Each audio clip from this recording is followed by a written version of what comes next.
Hi hello ನಮಸ್ತೆ ಸ್ನೇಹಿತರೆ, ಎಲ್ಲರಿಗೂ ಕೂಡ ಮತ್ತೊಮ್ಮೆ ನಿಮ್ಮ ಯೂಟ್ಯೂಬ್ ಚಾನಲ್ಗೆ ಪ್ರೀತಿಯ ಸ್ವಾಗತ.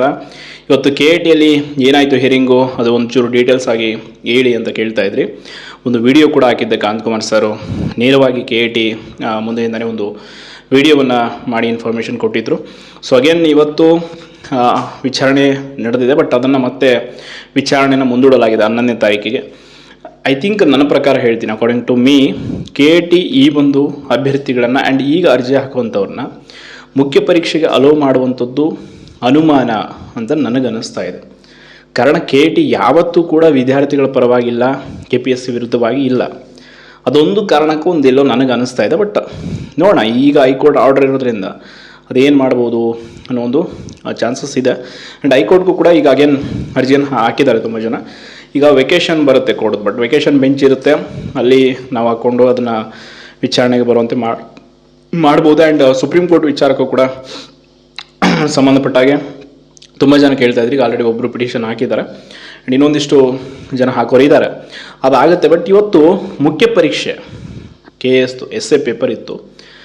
ಏನೊಂದು ಸೆಂಟರ್ ಕೊಟ್ಟಿದ್ದಾರಲ್ಲ, ಈ ಒಂದು ಕೋರ್ಟ್ ಮೂಲಕ ಅನುಮತಿಯನ್ನು ಏನು ಪಡ್ಕೊಂಡಿರುವಂಥ ಅಭ್ಯರ್ಥಿಗಳಿಗೆ BBMP ಕಾಂಪೋಸಿಟ್ ಕಾಲೇಜ್, ಆ ಕಾಲೇಜಲ್ಲಿ ಪ್ರಶ್ನೆ ಪತ್ರಿಕೆ ಏನಿದೆಯಲ್ಲ ಅದರದ್ದು ಬಂಡಲ್ದು ಸೀಲ್ ಓಪನ್ ಆಗಿತ್ತಂತ. ಸೊ ಅದನ್ನು ಪ್ರಶ್ನೆ ಮಾಡಿದಂಥ ಒಬ್ಬ ಅಭ್ಯರ್ಥಿಯ ಮೇಲೆ ಅಲ್ಲಿರುವಂಥ KPSCಗೆ ಸಂಬಂಧಪಟ್ಟ ಅಧಿಕಾರಿಗಳು ಒಂದು ನೇರವಾಗಿ ಮ್ಯಾನ್ ಹ್ಯಾಂಡಲ್ ಮಾಡಿದಾನಂತೆ. ಆ್ಯಂಡ್ ಇದರ ಬಗ್ಗೆ ಸ್ವಲ್ಪ ಅಲ್ಲಲ್ಲಿ ಗಲಾಟೆ ಕೂಡ ಆಯಿತು. ಆ್ಯಂಡ್ ಅದಾದಮೇಲೆ ಹೊರಗಡೆ ಬಂದಂಥ ಅಭ್ಯರ್ಥಿಗಳು ಮೀಡಿಯಾಗೆ ಸ್ಟೇಟ್ಮೆಂಟನ್ನು ಕೊಟ್ಟಿದ್ದಾರೆ.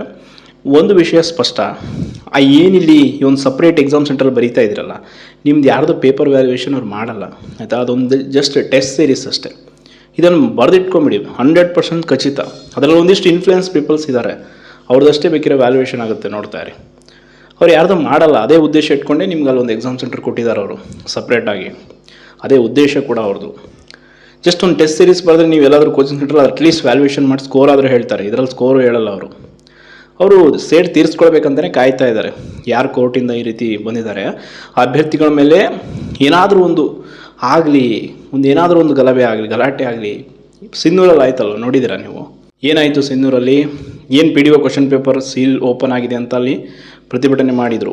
ಅದರಲ್ಲಿ ಅಲ್ಲಿ ಟಾರ್ಗೆಟ್ ಮಾಡಿ 12 ಜನರ ಮೇಲೆ FIR ಮಾಡಿದರು. ಆ ರೀತಿ ಇಲ್ಲಿ ಮಾಡೋಣ ಅಂತ ಏನಾದ್ರು ಮಾಡ್ತಾ ಇದ್ದಾರೋ ಏನೋ ಗೊತ್ತಿಲ್ಲ. ಒಟ್ಟಿನಲ್ಲಿ ಉದ್ದೇಶಪೂರ್ವಕವಾಗಿ ಇದೆಯೋ ಅವರ ನಡೆ ಅನ್ನೋದು ಒಂದು ಅನುಮಾನ ವ್ಯಕ್ತಪಡಿಸ್ತಾ ಇದೆ. ಬಟ್ ಕ್ವಶನ್ ಪೇಪರ್ನ ಅವರು ಸೀಲ್ ಓಪನ್ ಅದೇನು ದೊಡ್ಡ ವಿಷಯ. ಆಲ್ರೆಡಿ ಕ್ವಶನ್ ಪೇಪರ್ನ ಕೊಟ್ಟು ಕಳಿಸಿರ್ತಾರೆ, ಅದನ್ನೇನು ಮತ್ತೆ ಹೇಳಬೇಕಾ? ಗೊತ್ತಿರೋರಿಗೆ ಎಲ್ಲರಿಗೂ ಗೊತ್ತಿರುತ್ತೆ, ಬಟ್ ಸಾಕ್ಷಿ ಇರಲ್ಲ ಅಷ್ಟೇ. ತುಂಬ ಜನಕ್ಕೆ ಗೊತ್ತಿದೆ. ನನಗೆ ಒಂದು ಕರೆ ಬಂದಿತ್ತು, ಹೈದರಾಬಾದಿಗೆ ಕ್ವಶನ್ ಪೇಪರ್ ತೊಗೊಂಡು ಹೋಗಿದ್ದಾರೆ ಸರ್. ಏನು ಮಾಡೋಕ್ಕಾಗುತ್ತೆ, ಏನು ಅವರಿಂದ ಹೋಗೋಕ್ಕಾಗತ್ತೆ? ನಾವು ನಮಗೆ ಕ್ವಶನ್ ಪೇಪರ್ನ ಕೊಟ್ಟು ಅವ್ರು ಕಳಿಸಿರ್ತಾರೆ ಅನ್ನೋದು ಅದು ಇಡೀ ಜಗಜ್ಜಾಹಿರೋದು. ಅದೇನು ಮುಚ್ಚೋಳುವಂಥದ್ದು ವಿಚಾರ ಅಲ್ಲ. ಅದೊಂದು ಅಲಿಗೇಷನೋ ಅಥವಾ ಸುಮ್ಮನೆ ಏನೋ ಊಹಾಪೋಹ ಅಲ್ಲ, 100% ಖಚಿತ. ಬಟ್ ಸಾಕ್ಷಿ ಆಧಾರಗಳಿಲ್ಲ ಅಷ್ಟೇ. ಅದೊಂದಿದ್ದರೆ ಎಲ್ಲರೂ ಈಗ ಫೈಟ್ ಮಾಡ್ತಾಯಿದ್ರು ಅದ್ರ ಬಗ್ಗೆ. ಅದೊಂದು ಇಲ್ಲ ಅಂತಲೇ ಅವ್ರು ಈ ರೀತಿ ಮಾಡ್ತಾ ಇರೋದು ಅಷ್ಟೇ, ಬೇರೆ ಏನೂ ಇಲ್ಲ. ಆ್ಯಂಡ್ ಕ್ವಶನ್ ಪೇಪರ್ ವಿಷಯದ ಬಗ್ಗೆ ಅದೇನು ಲೀಕ್ ಆಗೋದು ಅವೆಲ್ಲ ಕಾಮನ್. ಅವು ಏನೇನಿದೆ UPSCನ ಪ್ರಾಮಾಣಿಕವಾಗಿ ನಡೆಸ್ತಾ ಇದ್ರು, 1 ವರ್ಷ ಹಿಂಗಾಯ್ತು. ಯಾವಾಗಲೂ ಆಗ್ತಾನೆ ಇರುತ್ತೆ ಅದು, ಪ್ರತಿ ಸಲ ಮಾಡ್ತಾರೆ ಅವರು.